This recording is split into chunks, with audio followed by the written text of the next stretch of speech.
The great curved war horn. Nothing was left to chance.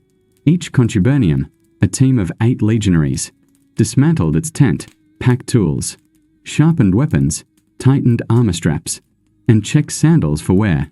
Most important of all, every man carried his entire world on his back.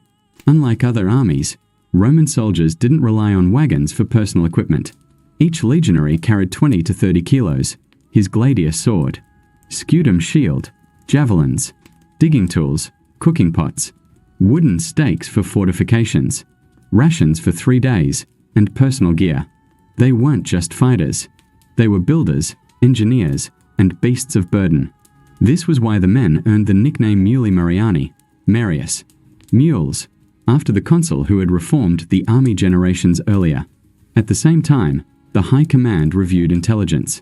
The Legatus Legionis, commander, his tribunes, and chief engineers gathered to hear reports from scouts and messengers. They chose the day's route carefully, avoiding marshes, steep terrain, or areas prone to ambush. Every decision was calculated, predictable, but never vulnerable. Animals were prepared, mules fed, carts inspected, and the supply train assembled in perfect order. A single error could delay the entire column. By sunrise, the vanguard was already on the move, and the silence of the march began. The vanguard.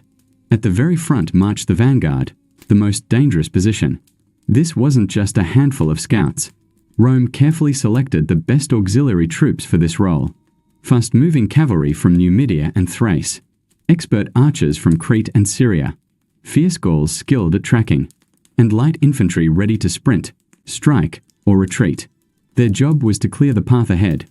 Ambushes, traps, hostile villages, enemy scouts, all had to be dealt with before the main body arrived.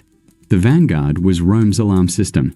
Sometimes they marched 3 kilometers ahead, especially in dense forests like Germania.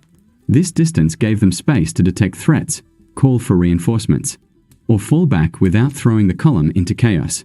But if the vanguard failed, the entire legion could be wiped out before the main body even knew what was happening. That's why only hardened veterans served. Here, men trusted to act without hesitation.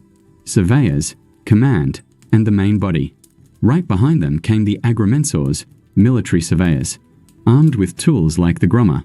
They chose and mapped the site of that night's camp before the legion even arrived. Water supply, high ground, access to wood, fields for battle, all were measured in hours before tents went up.